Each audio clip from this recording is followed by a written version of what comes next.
எனக்கு இந்த நான் ஓப்பனாக பேசுகிறேன், ரொம்ப மார்க்கெட் போயிட்டுருக்கிற ஒரு ஹீரோ தொடன்னு என் வண்டி கீழே வருது, ஏதாச்சும் ஒரு படம் நம்ம தூக்கி நிறுத்திட மாட்டோமா, அதாவது வேறு வழி இல்லாமல் ஹீரோவை தம் பிடிக்கணுமே அப்படின்னு சொல்லிட்டு என்ன செய்யறதுன்னு தெரியாமல் தத்தளிச்சுக்கிட்டு ஒரு ஸ்டேஜில் தான் வந்து சங்கர் சார் சிவாஜியில் இல்லை நான் கேட்டார். அப்போ நான் சங்கர் சார்கிட்ட தான் சொன்னேன், சார் ரொம்ப நிலைமை மோசமாக போயிட்டுருக்குது, ஹீரோ சத்யராஜ் பொசிஷன், ஏதாச்சும் ஒரு படம் அடிச்சிருமான்னு பார்த்துட்ருக்குறேன் சார், இந்த டைமில் போய் நான் வில்லனாக நடிச்சிட்டேன்னா டொப்புன்னு சுத்தமாக போயிடும் சார் அப்படின்னு. I love your honesty. இதுதான் உண்மை. அதை விட்டுட்டு மீடியா எல்லாரும் உங்களை மாதிரி பேச மீடியாவில் என்னென்னமோ சொல்லிட்டாங்க. அதே மாதிரி வந்து பாபால ரஜினி சார் கேட்டார், ஸ்ட்ரெயிட்டாக போய் சொல்லிட்டு வந்தேன், சார் ரொம்ப வண்டி கீழே போயிட்டு இருக்கு சார், ஃப்ளைட்டு கீழே லேண்ட் ஆக நான் அதை பற்றி வண்டிக்கு லேண்ட் ஆகிறதுக்குள்ள ஏதாச்சும் ஒரு 2 படம் அடித்து பழையபடி. ஏன்னா நான் ஒரு 75 ஃபிலிம்ஸ் வில்லனாக நடிச்சுட்டு தான் ஹீரோ ஆனேன். ஸோ இந்த ஹீரோ சக்ஸஸ்ஃபுல் ஹீரோங்கிறதுல ஒரு சுகம் இருக்குது.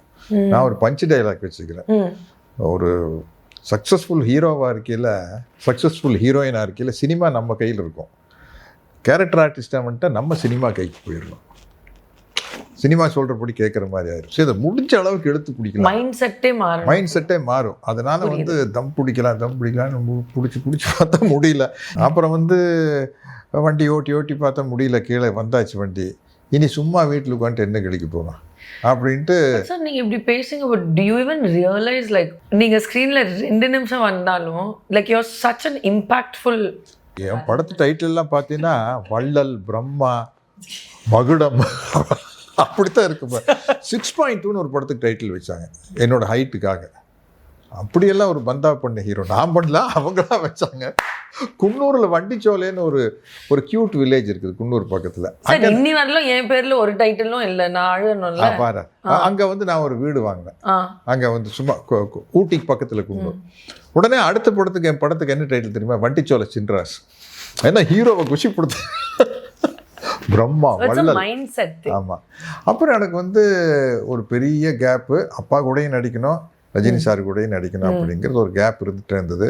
கரெக்டாக கூலி வந்து சொன்னார், ஒரு ஃப்ரெண்டுங்கிற ஒரு விஷயம் சொன்னார். எனக்கு இந்த கேரக்டரும் பிடிச்சிருந்தது. ரஜினி சார் கூட நடிக்காதக்கு வேறு ஏதோ காரணத்தை எல்லாம் மீடியாவில் சுற்றி விட்டாங்க. அப்படியெல்லாம் எதுவுமே கிடையாது. ஒரே ரீசன் வந்து அந்த நேரத்தில் வில்லனாக நடிக்க வேண்டான்னு பார்த்தேன், அவ்வளோதான். இப்போ மறுபடியும் ஒரு வில்லனாக நடிக்கணும்னு ஆசையாக இருக்குது, ரொம்ப ஸ்ட்ராங்காக அப்படி. ஸோ அதனால இந்த கூலியில் வந்து நடிக்க ஒத்துக்கிட்டு 4 ஆஸ்பெக்ட்ஸ் ஒரு கம்ஃபர்டபுள் ஜோனில் அமைஞ்சிருச்சு இந்த படம். எனக்கு வந்து அந்த ஒரு கான்ஃபிடன்ஸ் ரொம்ப இருந்தது. ரஜினி சார்கிட்ட என்ன எனக்கு நடிக்க வரையில் நம்பிக்கைன்னா, மிஸ்டர் பாரத் நடிக்கல, நான் அவருக்கு அப்பாவை நடித்தேன். கிளைமேக்ஸில் வந்து ரகுவரன் சார் தான் வில்லன், கத்தி வீசுவார், நான் குறுக்க வந்து ரஜினி சாரை காப்பாற்றிடுவேன்.